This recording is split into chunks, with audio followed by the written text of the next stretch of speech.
Hello and welcome back to Startups, People and Equity. This is a space where we discuss topics, related to startups, people and equity. We hope that you will enjoy listening to today's episode as much as we enjoyed recording it. Let's dive straight in.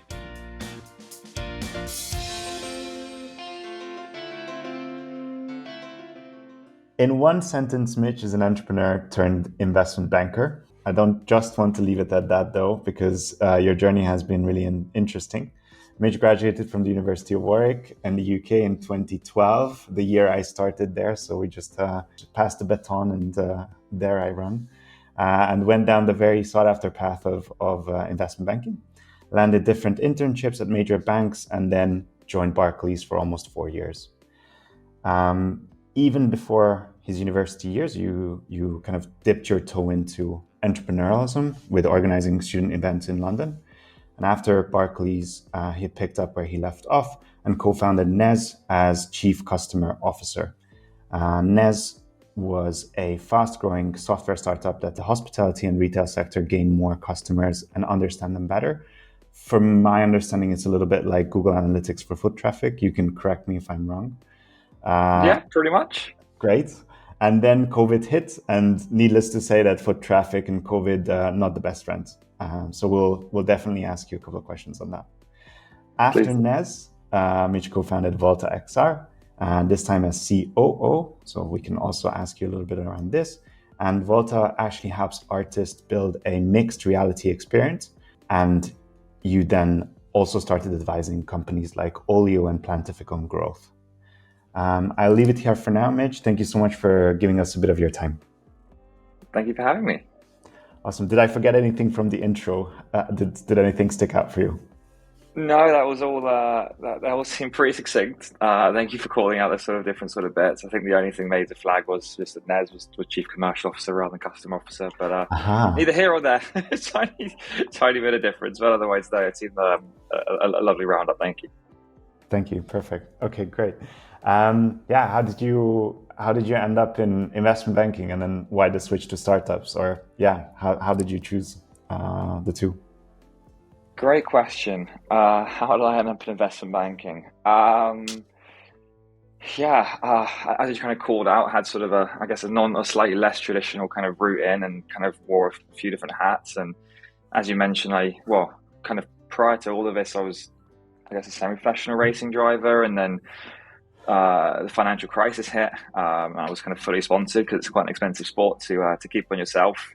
And that sort of pulled me off that path because sponsorship dried out. And kind of immediately, I guess, to a certain degree, had been, racing every single weekend, pretty much non-stop from the age of 8 till 16, 17. And when that dream sort of got curtailed, given lack of financing, went into events because I was allowed to start drinking alcohol again, because obviously for that time as training, my body was my temple. Went into sort of the event space. But that was always a means to an end. I found it really interesting, but being honest, it was great to kind of pay for my university education and to kind of get me all started. But I guess, why specifically investment banking?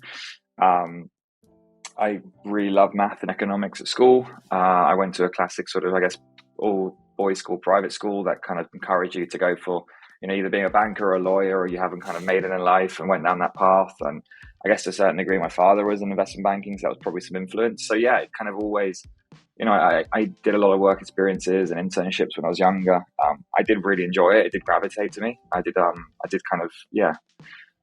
did feel like it was something I wanted to do. But beyond the sort of the social constructing at school and kind of prior influences from families and kind of having an interest in the subject matter, there wasn't particularly any other real reason as to why investment banking. But I did love the meritocracy and the kind of knowing that going straight in from uni into a career like that would be a great grounding, a great point of grounding and learning. And that's kind of what I achieved. Yeah, that makes a lot of sense. Do you see any commonalities between investment banking and startups? Any commonalities for sure. Specifically, I guess within my title now as COO and even as CCO at Nez, kind of was the same sort of role, which is, it's looking after fundraising for the business, which obviously having experience in IB and financial modeling is very relevant. The COO role tends to be more executionally focused. So, you're distilling a lot of ideas down from various teams, and your CEO, for example. So your job is often quite turned to executing well, and that's very much what IB is about. I wouldn't say it's a particularly creative industry, but it's certainly got its lens towards, tight execution, good time management, and all that sort of stuff. So I think the parallels are very close with soft skills. Of course, with harder skills, they start to break down. But again, the simple art, I guess, of being a 21, 22-year-old banker, being thrown into sort of meeting rooms with some of the, really high-powered C-suite execs around the world, you learn very, very quickly how to hold yourself in a meeting, and how to conduct yourself and those kind of pieces, which I think those kind of soft skills are invaluable and kind of crossing over from IB into startup land. Are the hours worse in IB or startups? They're very different. Worse, I probably would always say IB, but it depends what you find as worse, right? Like, number of hours sometimes can be comparable. Whereas IB, it's, often the feeling of being forced, or you kind of have to work those hours, and, the client's always beckoning you on the other end of the call. Startup land is often you choose to work those hours. And whereas you might not have to do the all-nighters and that kind of stuff, you do often find yourself working every weekend, or, whether you like it or not, there's emails that flood your inbox. You actually want to reply to them, or sometimes that feeling of being anxious at not replying to them. And equally on holidays, I don't think there's a real thing as a holiday as a founder. Your phone is still by you. You don't dare switch it off in case something important comes through and you're a bottleneck. I guess worse than IB because they're structured, they're forced. You can't really have much control around them. Whereas startup land, you do have the choice, but the net result is still the same. It's just how you get there, I guess. Yeah. I like that breakdown a lot. Okay, so let's take it from the top. Let's maybe go back to Nez, and I really like how you brought in your racing driver career, because and how that was kind of abrupted by the financial crisis. So tell us a little bit more about Nez, where you were both in terms of like funding and your journey as a company, and how did COVID interrupt that? Yeah, so I guess there was sort of a question you kind of mentioned earlier on, which is kind of, why IB and then why IB into startup. So I guess I'll tackle the IB into startup and then go on to Nez, which is, I was really drawn, like I said, to the meritocracy of investment banking, and it was almost like the smartest person in the win room rather than the loudest person in the win. And that was always quite compelling, because it was always a case where, you wanted to stretch yourself and really think about problems differently and try adding value in different sort of ways.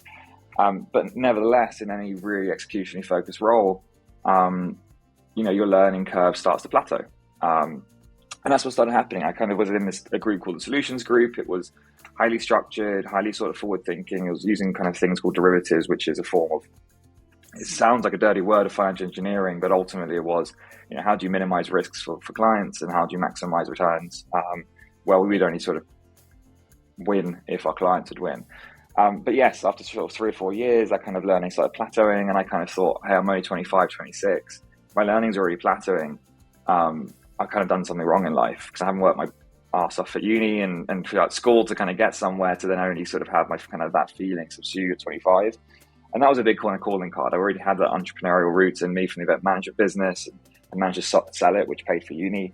But it was the idea of, taking back control and not following down a path that kind of been set before you, but maybe perhaps kind of taking a few more risks, and building something that you cared about and could want to start flexing that creative muscle and taking on a new challenge. So that was a kind of the real allure to kind of bring me out of IB and into startup land.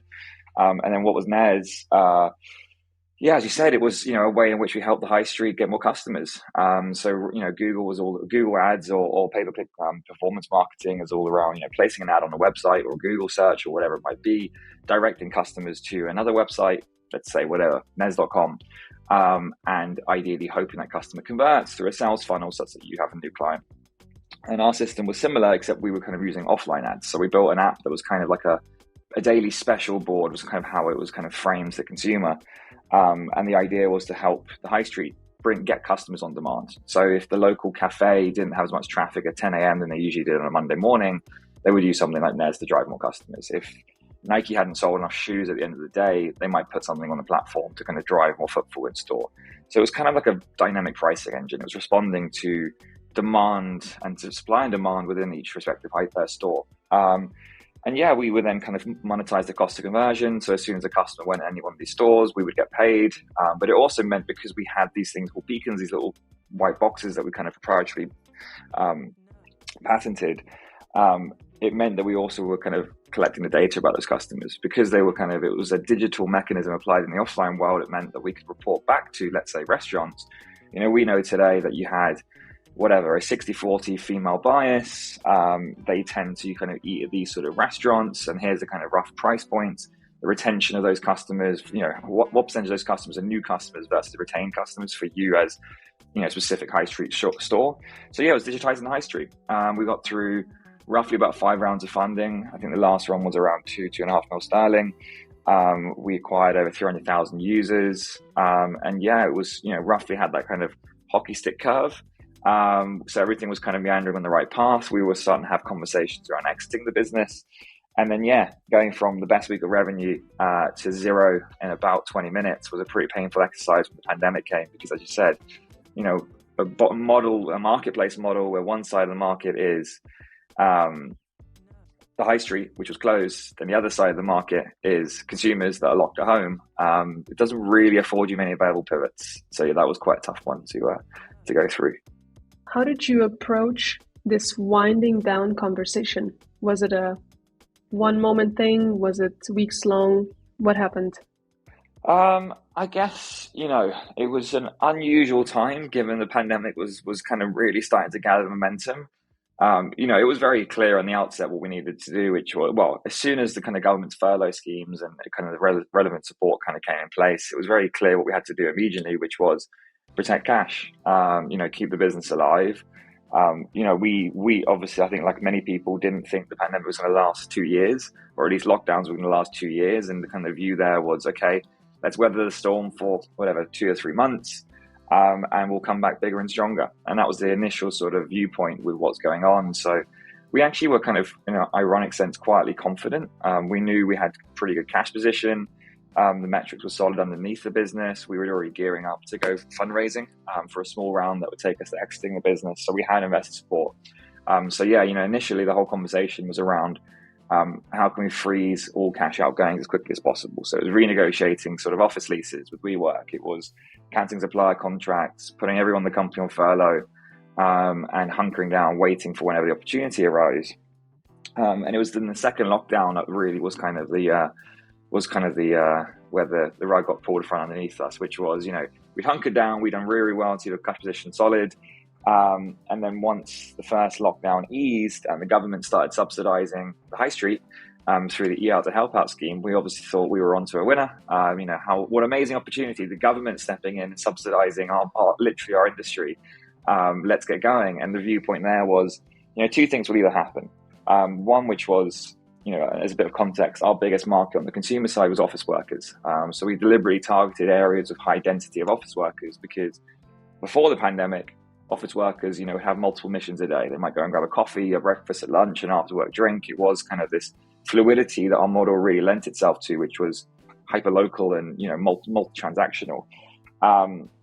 So during that kind of, when the first lockdown eased, we already knew that the office worker dynamics had fundamentally changed. And that was, already a massive risk to business. If anyone was, if people started working remotely or had flexi working baked into their contracts, that just meant that our market size was decreasing, however you would cut it. There was no way we could see that our market had increased in size. So we had that viewpoint, and that was kind of why when the first pandemic eased and the government was subsidizing the street, it was a do or die moment. It was a case where, okay, well, we think, we might struggle here in the long run anyway, and that we're kind of going against an upward battle because our market's just declined. So we need to be growing at 20% month on month for VC metrics, and our market's declining around us. That's not a very healthy scenario. But yeah, given the government was subsidizing the industry, we went for it. And it was a viewpoint of, okay, let's not only go and recapture our kind of host market or dominant market of London, let's expand. It's either now or never. We've got a good cash position and we need to try something, or we risk just sort of disappearing into the abyss, just for kind of, just from waiting too long. So yeah, we expanded into Brighton. We loaded up in the team. We had a number of big marketing campaigns that were deliberately designed around growth. It was a do or die moment, and everything went well. The system started getting jacked up again. We started hitting the right metrics. The launch was a success. And then the second lockdown happened, and that was the one that really pulled everything underneath us, because not only did it become abundantly clear that the business was no longer operational, but it just killed all of our confidence as well with the business. It was sort of a lot of effort, a lot of try. There was no kind of fault of not trying, but it just became so obvious that the writing was on the wall. This business can't be saved. And then we kind of flipped our attention to try and sell the business. We weren't, given we'd lost faith or belief, I guess, that the business could recover. We didn't want to necessarily sell the business with us included, which is called an acqui-hire, when you hire the kind of the company with the C-suite with it to try and kind of keep them at bay.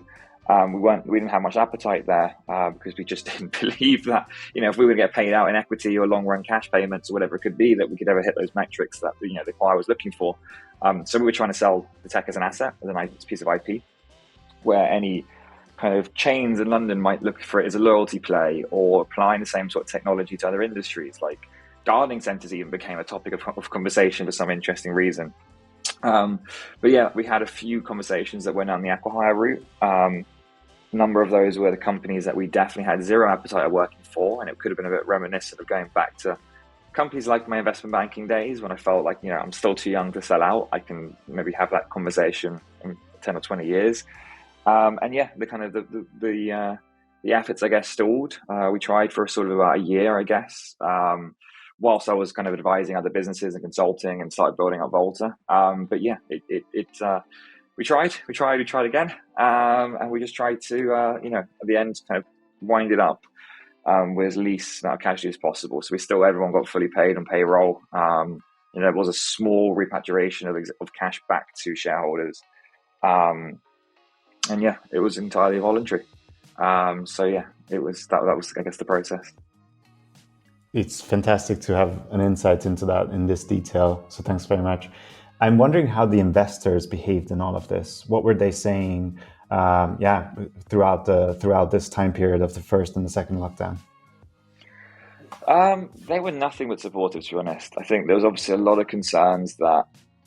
Naturally concerned, right? We're taking capital from investors. At that business, it was quite heavy on angel capital. It wasn't necessarily a VC business. We had two corporate venture capital loans, which is like kind of VCs that sit within inside corporations. So they were kind of two big property lenders or real estate sort of companies. But largely it was angels, and that makes it feel even trickier because these are individuals at the end of the day. They aren't fund, they aren't pooled resources. These are, to a certain degree, not even necessarily massive high net worth. They're just people that believe in the vision and want to support and get involved from an early stage. So that felt tough. It was, knowing that the whole world is struggling, your investors included, and then having to deliver them news, which is, this business might not be operational anymore, and kind of taking them through that journey. We were super, of course we were apprehensive, but they were nothing but supportive. It was a case of, I think they saw and appreciated just the effort that we put in to try everything we could to fix things. They're obviously saying, it's not your fault a pandemic happened. This is a business that's probably the most exposed to it that you could find. Not only are you in retail, you're facing retail. So your market is a subsector of the industry that's just been curtailed the most. So yeah, they were nothing but supportive. And a number of them sort of got behind us to try and help introduce us to potential target acquisitions rather, to offer kind of mentorship and support. But yeah, nothing but supportive, and all completely understood. And there was never a pushback once. It was just full support, knowing that it obviously hurt us too. And we sort of spent 5 years working for little income, for the promise of equity at the end of the rainbow. And then, your rainbow is pulled because of the horrible state of affairs of what the rest of the world is going through. So I guess, yeah, in an ironic way, maybe lucky that happened in a time where everyone was struggling, because it was a case where the guys everyone's having a bad time right now, pretty much. But yeah, supportive, I guess, is one word I could use.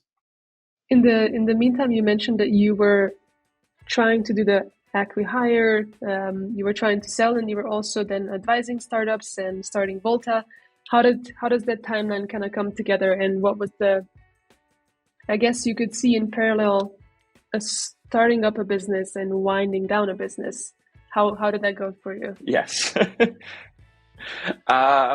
Yeah, it's an interesting parallel you just pointed out. But going from racing driving to events, into investment banking, into startup land twice, and all that kind of stuff, it has really made me believe that everything happens for a reason. Of probably got one too many tattoos. I have some sort of fortune cookie like sort of statement on me to kind of reflect that point. But I truly believe that, in the moment of things, no matter how bad things might feel, the bad needs to clear in order for the good to make way. And that's kind of that same parallel happened with Nez, right? Which was, I had some context because my co-founder and CEO at Volta, a very dear friend called Alex, we were actually flatmates in London. And the kind of story there was, he was a music marketing manager in the States, sort of 6-7 years ago, quit his job to get out of the music industry and came to the UK to study innovation at Imperial.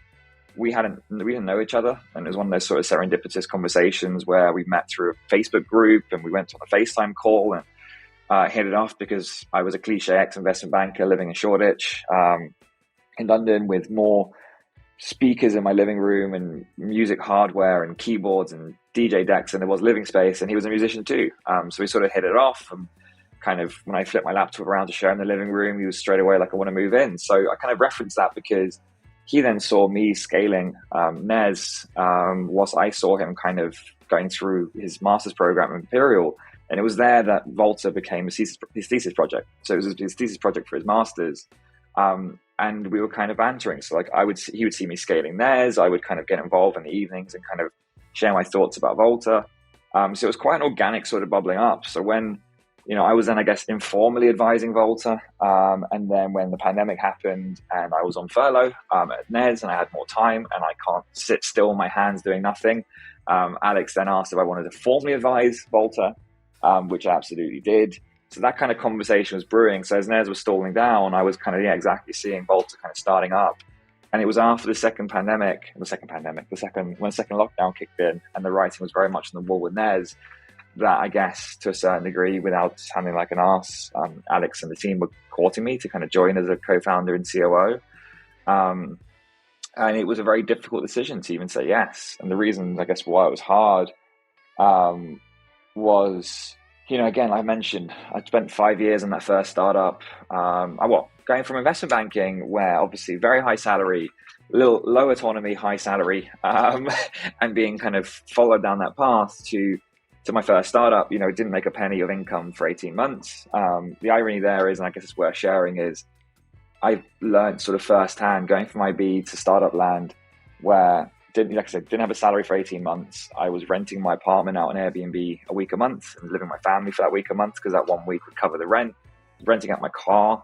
I would walk dogs during the day, rent out my car parking space, any way to make a passive income to keep the sort of the dream alive of building this startup. And I was happier every day doing that than the day I was in investment banking. And that really taught me a massive lesson, which was, it's true, money does not buy you happiness. Everyone always says it, kind of maybe sometimes feels again like a fortune cookie when you hear it, because it always feels like if you're on the other side of the coin and you haven't got money, that's the reason for your unhappiness. But yeah, I went through that very same journey of going from loads to nothing and appreciating nothing more than I'd ever had loads. And it was strange for me because it wasn't like I was miserable in investment banking. I didn't exactly love it.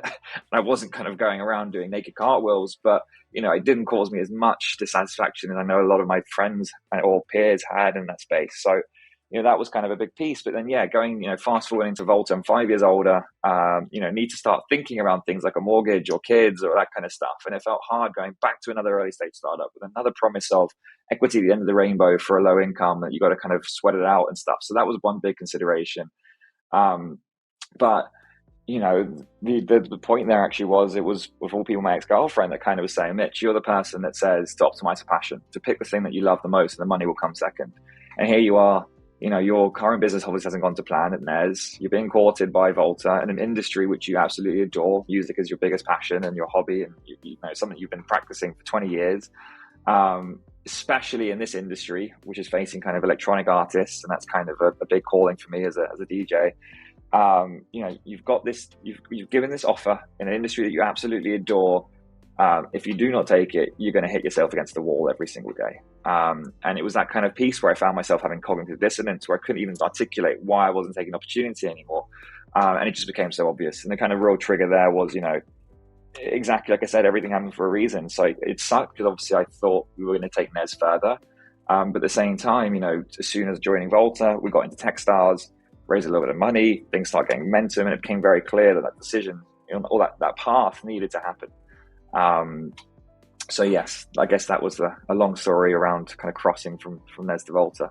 And you did ask about the advisory pieces, and that again was sort of furlough one. It was sitting on furlough, advising Volta a little bit, being somewhat bored and not learning and feeling like I was wasting my time or life, and just sort of sitting there in my kind of room reading books or playing Gran Turismo, because that was pretty much all there was during lockdown one, or occasional run.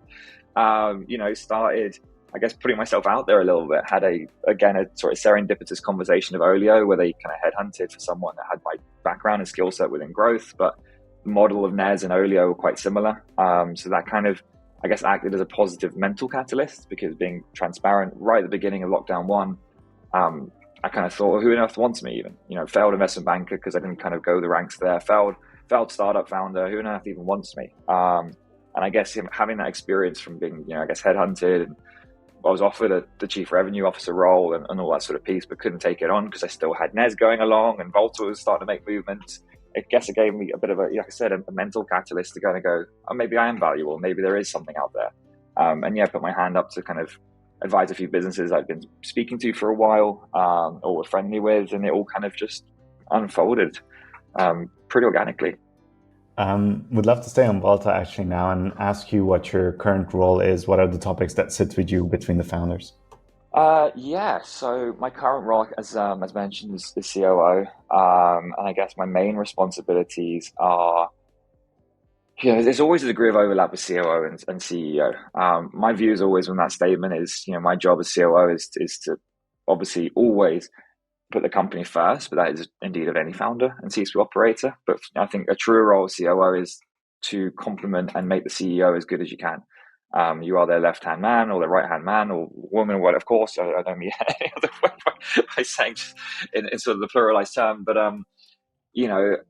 it's adding to what skills maybe they're potentially missing, or just complementing or being additive, or taking some of the madness and distilling it down to kind of executional steps. So to your question, fundraising, I guess, is a primary remit. Of course, the CEO gets involved too, and where relevant, CTO, CPO. I guess where I have a closer lens is more around the growth department. So things like product marketing, and that's both from a system point of view. So what data analytics tools do we need, and how do we use data, and how do we think about it to actually taking those insights or those tests and those measurements and learnings and translating it to what do we then need to do on the marketing side, or what things on the product side. So that's kind of been always a big core focus, spanning quite data side of things. I've had quite a lot of focus on. And then, of course, straight marketing. I wouldn't say I kind of lead that mandate. We have a marketing lead, but she reports into myself, and partnerships. I guess ex-event guys who are also investment bankers might be quite good at talking their way through things. So naturally, sort of partnerships encapsulate the kind of BD sphere. But what I say, maybe I'm not necessarily on the product side so much, or those kind of domains. Yeah, that gives a good insight. And I understand that you made it into Techstars, and then how did the funding journey continue from there on? Yeah, Techstars was transformative. I never really believed in accelerators before joining one. I guess to start with that, I always thought them as an expensive endeavor. They obviously take a big a relatively large slice of equity. It was 3 months necessarily out of the business, where you're in this kind of accelerator and boot camp where you can't be focusing on the core business. So it never made massive sense to me. But that was also through the lens of, didn't think we could get into something like a Techstars or a Y Combinator. And there's a handful of accelerators in the world that I guess have the name and the credibility. So when we got into Techstars, it became very, at least to me personally, very obvious we should take the opportunity, because Volta is a deep tech business. There's lots of unknowns. There's lots of parts of the industry that we needed to kind of broaden our network and capabilities on. And that was exactly what Techstars is for. Selfishly for me, it was also learnings and seeing what, to learn from West Coast American sort of Silicon Valley style tech players, as opposed to where I'd had most of my experience being UK and Europe. But yeah, going through that piece, it was transformative. I think the learnings probably were slightly less than I assumed they would be. But then again, I guess appreciating I was a second or third time founder. So there's only so much at the beginning people can teach you, as opposed to you just doing. But the network that it instilled around us was quite literally insane. it gave us a massive head start. And it became really, really evident to me, especially having been at so many different businesses, just how quickly that 3-month stint got us further ahead and probably boosted our timelines by a couple of years versus anything else I'd seen. So really, really, really transformative. And, that obviously set the scene for the funding rounds. As soon as we got into Techstars, we did a small round, kind of another friends and family round, really to extend our runway because, 3 months of our time had now been eaten up with Techstars. So we needed to boost things by 3 months to start getting some metrics out. But also it's obviously a great landmark moment. Got into Techstars, momentum's on our side, let's capitalize. Came out of Techstars, started funding our seed round. Obviously accelerators are very geared up around helping you close, a seed or a Series A. After the accelerator, and went through that process, closed a $3 million seed round. We were fully allocated about 5 months after we finished Techstars, so kind of October, November 2021. We closed in March, and that was just because documentation takes quite a long time when you're a UK limited company and a lot of investors are US. Some of those names, it was some big VC names who came on board is Techstars himself, Supernode, Boost Capital, 7%, and a number of other big players, and some of the kind of, I guess, our accredited kind of angel investors would be sort of the CEO of Beatport, Robert Daniels, Deadmau5, the artist, Richie Horton, the techno DJ, Post Malone's artist services company called Electric Feel, and a few other sort of really big names that I kind of always feel like I'm missing people out when I don't kind of give the full roster. But we've been going for a little while. We have quite a big cap table. I'm never against sort of having a lot of names on the cap table for admin's sake, because to me I always optimize to network. Closing back in March, and now actually we're doing a sort of an off-cycle safe round just because everything's been going so well. Demand's on our side. We have runway until 2024, December 2023. January 2024.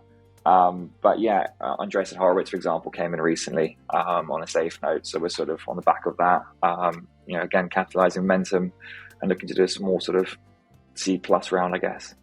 Awesome. I have a couple of questions here because you mentioned that you're mostly focusing on the fundraise, and that's all the talk right now, mostly because it's not happening for many people. But when you said that, first of all, Techstars takes a chunk. Is it a predetermined chunk? Is it negotiable? It is predetermined. It's not negotiable. It's the same for every single company. Thank you. And then how do you approach fundraising? So you had a couple of kind of rounds. You kind of mentioned that you're raising on the back of success and you're not raising when you need to. Yes. So what is your strategy if we just let you talk without sub-questions? Intuitively, obviously, raising on the back of success is going to be a much stronger position than raising when you're coming to the end of your runway, right? So, as a matter of fact, if the earlier you can raise, the better, as a principle, because if you're coming to the end of your runway and you've got 6 months left of cash, investors are going to feel that, and unless you start getting VCs or large anchor angels coming in early and taking big chunks of the round, you're going to have people, whether you like it or not, playing off one another.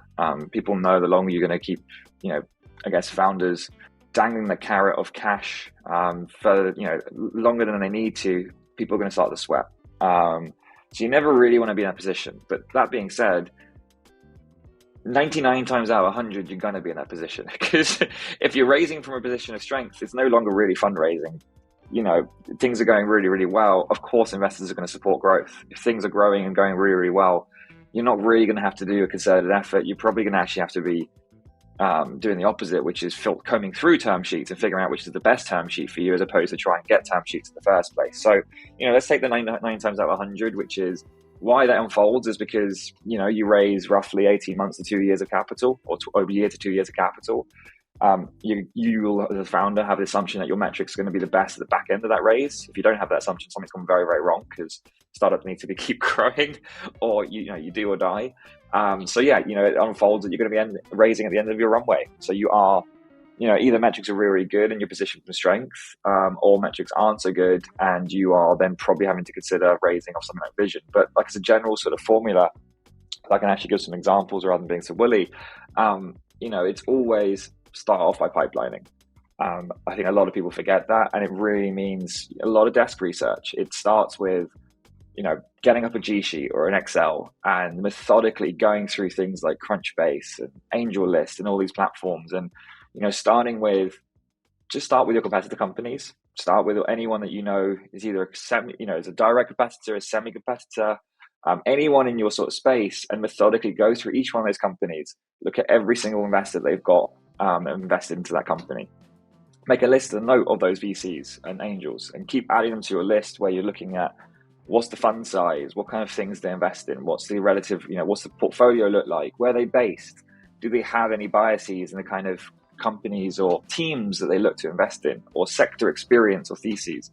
And you are constantly going through this exercise and building up a pipeline, of at least 100 different names, and you have to rank each one of those VCs or angels with how close you think they are to yourself in terms of the companies they like to invest in, and your probability of success. And then ultimately you're going after really starting with high targets, so tier ones, let's say, often who are low small fund sizes, because the hardest bit of the run race is right at the beginning. No one wants to be first.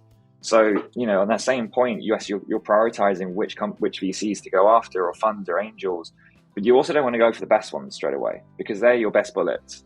There's often a piece of learning in the fundraising exercise. You're iterating on your deck, you're iterating on your pitch, you're seeing what things are resonating and what doesn't resonate. So don't go to your absolute best straight away, but equally don't go to the worst. You want to start with probably tier one and tier twos that are smaller funds, that are newer funds, more nimble, and potentially will come in because they believe in your thesis so much that they don't mind coming in early, for the luxury of being included in the round, because their sentiment often could be they could get squeezed out by a bigger investor later in the journey, or a staple or a flagship name like Andreessen Horowitz or Sequoia. So starting with your tier one and twos, smaller fund sizes are not going to come in for the whole round straight away, but gets you momentum is important both to other investors you're speaking to, as well as your own mental sanity. You don't want to be going, if you've got a 2 mil round and you're trying to find your first million as one investor, it's a much bigger task than trying to get 10 investors putting in 100 grand. So I'd always kind of focus for that, because the aim of the game is just momentum. Every time you're going to investors, you're telling them how much money is already committed. So hitting those investors up. Again, it's all around starting their base, going back to existing investors, your existing angels, your existing funds, looking at how much they're going to put in, because the higher the percentage you can say of what's committed to your round already, the higher the chance you're going to get of someone coming through. And it's literally a roll. You can see that one for one. When you start your raise, it probably takes something like, they often say it's 6 months from open to close for a raise. It probably takes 3 or 4 months to get the first 30 or 40% of the round committed. Probably then another 2 months or a month and a half to get the next 50%. So then you're 80% of the way there. And then all of a sudden, in the last 2 to 4 weeks, people tend to go from 80% committed to 200% committed. And it's kind of the momentum goes faster and faster and faster, because then you get investors getting FOMO and they want to get in the round. And there's clearly a lot of demand, and it's clearly nearly full. So it's an interesting dynamic. You see how, from the beginning of the race to the end, just how much faster things tend to go. And I guess another golden rule there is, like I said, start with your anchor investors, existing friends and family, existing angels and funds, get that piece in. Tier twos, smaller funds. And then once you've got critical mass at 40, 50%, then you can go after your absolute moonshots, in my opinion. Now, of course, there's a lot of variance in strategy, and it depends on how, your position of strength in the market and your degree of relationships. But I guess the last thing I'll say on this note is, don't ever have a cold intro to anyone. It won't go anywhere. If I could, everyone hears the stories of this person emailed Mark Cuban, and Mark Cuban actually responded and became an investor. Should they happen? They do happen, but it's going to suck up so much of your time trying to do clever cold outreaches that, again, 99 times out of 100, you're not even going to get a reply for. So if you can't get a direct intro, a warm intro, don't. It will hurt you, because you'll be that nagging, annoying person's name that floods someone's inbox. The opposite is, if you can't get to them, then type in that fund into LinkedIn. Look at the employees who work at that fund. Is there anyone who is a second connection or a first connection on LinkedIn that can introduce you to that person at the fund that can make the thing happen for you? Founders will always be the best kind of person to make that introduction, much better than other investors, because people trust founders, especially if they've already invested in that founder. Other investors is another one, which is, if an investor that hasn't invested in your business offers to introduce you to another investor, don't even take it. Tell them it's very kind of them, but you've already spoken to that fund. Don't take it. Because the first conversation they'll have is investor 2 will ask investor 1, did you invest? And they'll say no.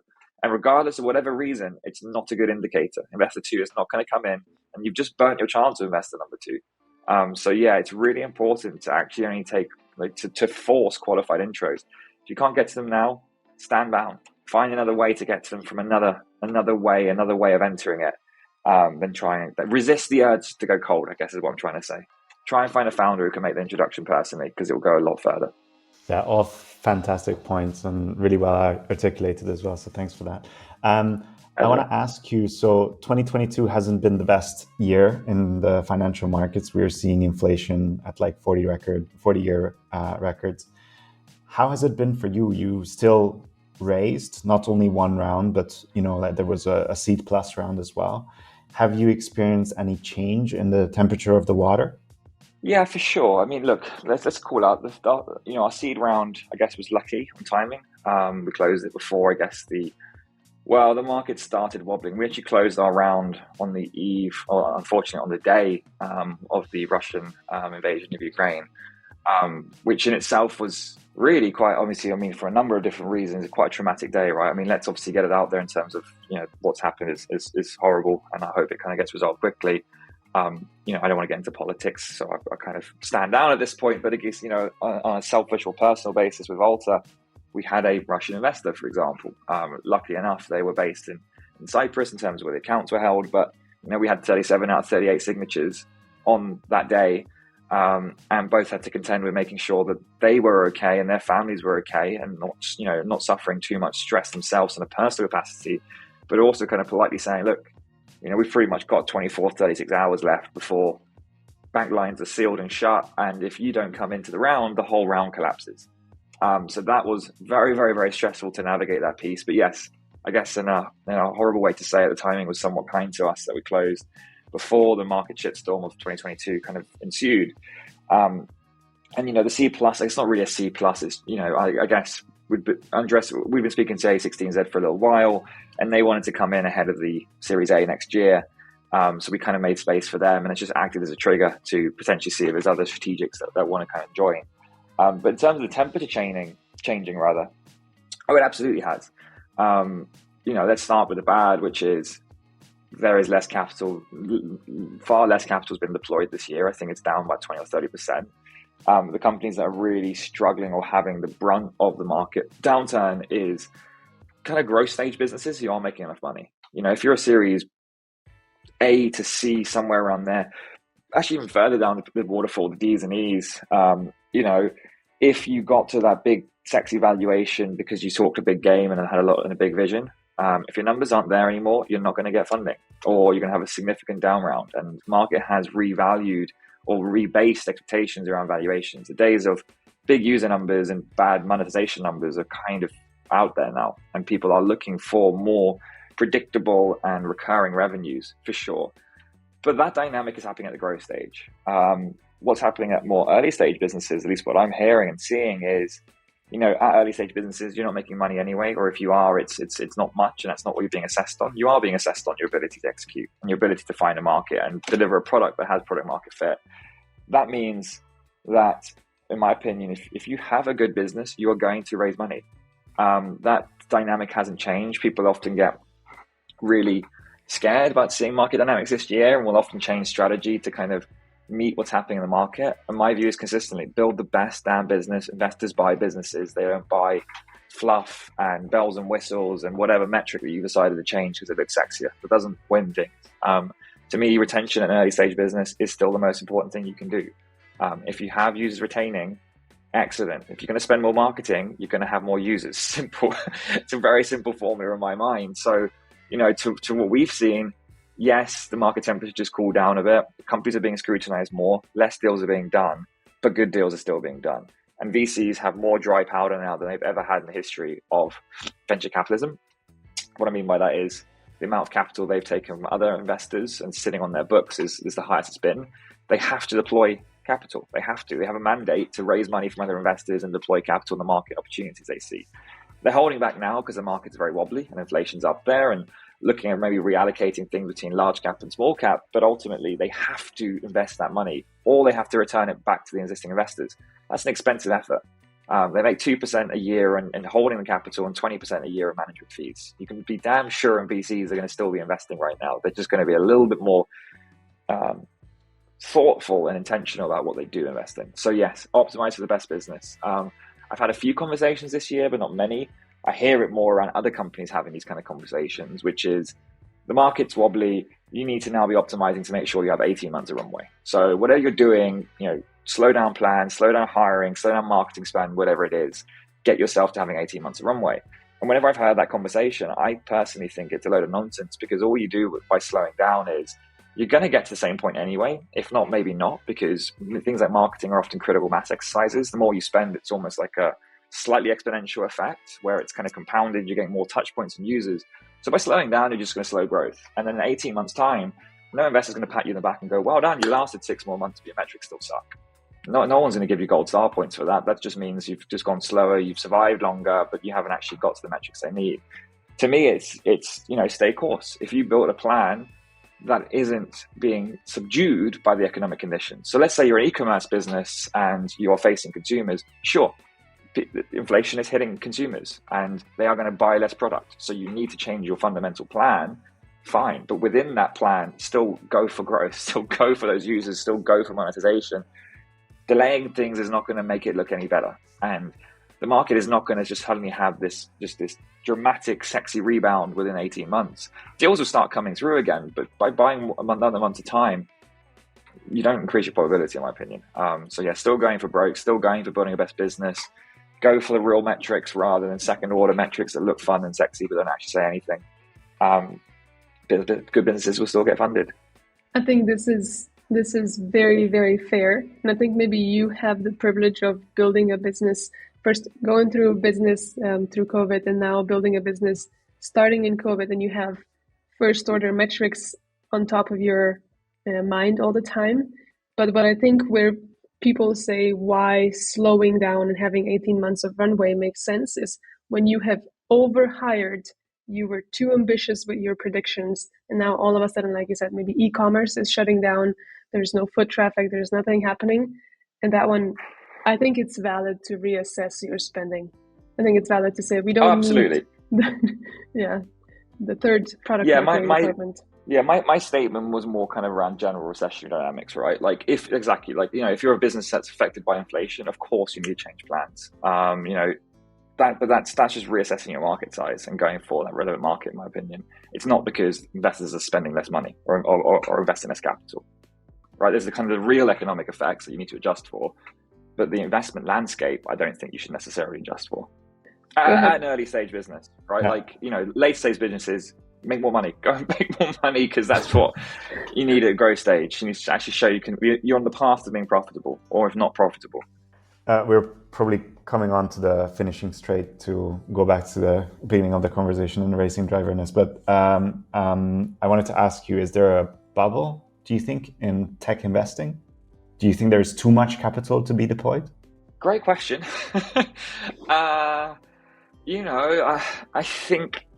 think generally no, because I'm attaching that statement around, is there a bubble within tech or too much capital deployed within tech? I don't think within tech itself, but then tech has become quite a broad word these days. Do I think there's certain sectors within tech that are showing bubble dynamics? Absolutely. I've been a part of one myself. Volta is considered part of the metaverse, or plays in this kind of Web3 sort of slice. We don't even think we're part of the metaverse. I don't think the metaverse exists or potentially could exist in the next 10-15 years, given the suite of challenges we have to overcome to make it exist. But yes, we were raising at the time last year when Facebook rebranded as Meta. We had metaverse slapped all over our decks. We felt the bubble dynamics. Like I said, in 2 weeks, it went from being 80% committed to like 250% committed, just on the back of, an announcement from Meta and everyone's suddenly looking at the metaverse. We've since completely distanced ourselves from that rhetoric. We don't think the metaverse is real. And we definitely don't think we are shaping it. We think we're tools that's going to be a part of Web 2.5 or Web 3. But, so that is a space where there has been excess capital. And what we've seen now, crypto markets have imploded. exchanges are tanking. It's showing the true bubble dynamics, right? Too much capital is put to space, diligence decreased, and we're getting some of these cracks starting to appear. Is there bubble dynamics in other industries within other tech industries? Probably. Maybe AI and automation seems to be something that's been kind of overinvested to a certain degree recently. There are other sectors that's probably been undercapitalized. Probably health tech is probably still being undercapitalized, in my opinion. There's industries like life sciences and so on and so forth, which still need more capital and are doing really interesting things. So I don't know. I think it just depends. If you go further down that waterfall, I think capital should be reallocated to different sectors, and certain sectors get bubbly. But as a sweeping statement across tech, not so much. Is Amazon still number one player in the market in e-commerce? Yes. Should their share price be battered down by 50%? Probably not. And there's a lot of examples like that where there's great businesses that have had valuations dragged down because the sector's gone down. But yes, it depends. Sorry, it's a long story short for me. I think completely well-rounded. I think it makes sense. We had a similar conversation with Maddie, where we were discussing that the VC model might need a bit of rethinking if we want to fund the right things for our future, because some of the big things that need to evolve can't evolve in a 10-year lifespan. So there is quite a big reallocation that needs to happen. I want to go back to the fundraising, because what we also do, we have a consulting for equity, and talking to you now would be a very good brainstorm of how to negotiate equity pools and plans when you're negotiating your round. So how did you tackle that? Often you'll get an investor that will say, okay, whatever, we'll invest $1 million and take 20% of the business. And then you get your term sheet, and then you'll see that you need to add an option pool for 15% of the business as well. But they will always try and call it post money. So in other words, they get to invest that, they get their $1 million for 20%. And then you as a business have to issue another 15%, which dilutes, pre-money rather, which then dilutes everyone except that investor who's come into that round. So you as a founder or the rest of the business take on a lot of dilution, because that 20% in theory from that investor should have also been diluted by the option pool. So how we got around it, or I guess around it sounds a little bit fiddly, but we kind of knew that that 15% in absolute terms would hurt us more at the seed round than it did at the pre-seed round. So our aim was to get the 15% option pool in before the seed round, so that we could then communicate to our investors, hey, we already have a 15% option pool. We already have the thing you're going to ask from us, so you can't ask from us again. So we essentially got ahead of it, and that was our way of sort of jumping the gun. Now, where I was kind of being a little bit shiftier was, being candid. Of course, we started to use up some of that equity pool, right? We issued it at 15%. I took some options. Some of our employees took some options, and so on and so forth. So when we got to the seed round, it was something like 11% or 10.5%, something like that. But we kept the narrative of, we did the 15% thing. We just decided to give equity to, various stakeholders earlier. But you can't penalize us for that, because if we just didn't touch the equity pool and we did all of this afterwards, well, net the same result would have been true. So we were just a little bit strategic. We worked out that saved us a couple of points of equity. But I think, getting ahead of it. But, again, it comes down to your investor. Our lead investor Boost is incredible. They're very, very amenable. They're very helpful. They want to support us rather than kind of being difficult. So it wasn't that big of a conversation. It was, okay, we've already done that. Sure, that makes sense. Okay, let's not dwell on it too much. Other funds can be more hawkish. It is still comes down to the art of negotiation. But I think there's nothing more powerful when you're negotiating than done the thing you already said you should do. Because then you're in a position of strength, and it's harder for the other person to unwind what you've already done than asking. It's kind of the do and ask for forgiveness rather than ask and then maybe say no.